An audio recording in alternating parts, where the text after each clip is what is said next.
Donc voici en exclusivité le déballage de l'iPhone XS. Donc pour éviter que l'iPhone X tombe en ouvrant la boîte, Apple a donc choisi une boîte beaucoup plus grande, donc moins de risques de le faire tomber au déballage. Donc ouvrons la boîte. Voici l'iPhone XS en exclusivité.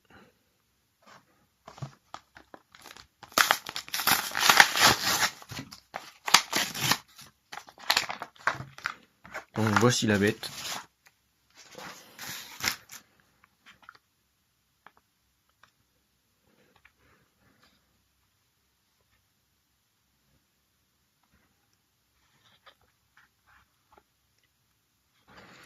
Alors, qu'est-ce que cet iPhone XS propose? Il propose un grand écran de un grand écran Retina de 3,5 pouces avec une définition 4K, mais avec seulement 5 couleurs pour réduire la consommation. Et pourquoi? Apple a décidé d'abandonner la batterie inamovible et de revenir à l'ancienne avec l'utilisation de deux piles LR44 de 1,5 volts. Au moins, on pourra, quand les piles sont à plat, on peut les changer. Donc après, au niveau des caractéristiques, Apple a décidé de ne pas mettre d'APN, ni à l'avant, ni à l'arrière.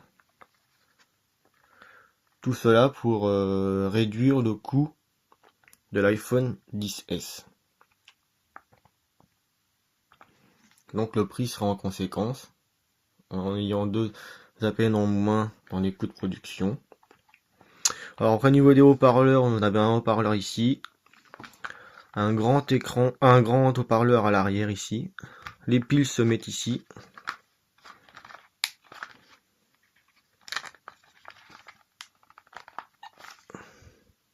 Ah, il y a une vis.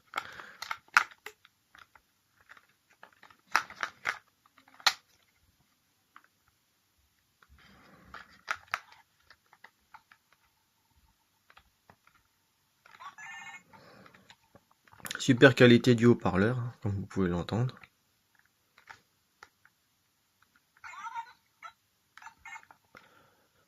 Donc après, en ce qui concerne pour éviter l'antenna-gate, c'est-à-dire une perte de réseau à cause de la disposition de l'antenne qui se trouvait sur tout l'entourage. Apple a cette fois disposé l'antenne en position centrale. Donc l'antenne gate, en fait, c'était une perte de connexion réseau quand on tenait le mobile dans une main. Vu que l'antenne se trouvait au niveau du contour, avec la main, ça arrivait à faire interférence et à faire des pertes de réseau. Là, étant donné qu'il est à l'arrière, sans le tenir vraiment fermement, moins de problème. Donc le problème de l'antenne gate est résolu. Ensuite, en ce qui concerne pour éviter le bendgate qui a touché les iPhone 6 Plus, à savoir qu'avec l'utilisation du métal, de l'aluminium au niveau du châssis, pour éviter que le mobile, que l'iPhone XS se torde de manière définitive, quand on le met dans une poche de jean, par exemple à l'avant ou à l'arrière, ça a touché les iPhone 6 Plus, ils avaient tendance à se tordre de manière définitive au niveau des boutons de volume, ce qui leur donnait un aspect tordu, un peu incurvé. Donc pour éviter ce problème là, Apple a abandonné le métal aluminium et du coup utilise du plastique partout. Donc qui dit plastique, on va dire qu'il n'y a pas de bendgate, mais on aura du breakgate, c'est-à-dire le plastique, vu que c'est du plastique, S'il y a une pliure, le plastique se tordra directement. Il cassera, donc il n'y aura pas de pliure.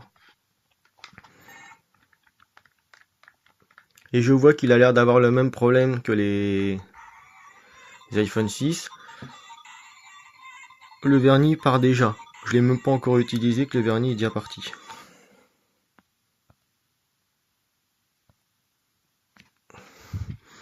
Donc niveau finition de l'iPhone XS, laisse à désirer quand même. Donc tout ce contenu de technologie, en ayant réduit le coût avec la suppression des 2 APN, le prix sera de seulement 1000 €. Tout à fait raisonnable au vu des caractéristiques. Bon, petit clin d'œil à mes amis qui m'ont offert cet iPhone XS en exclusivité pour mon anniversaire samedi soir. Merci les amis.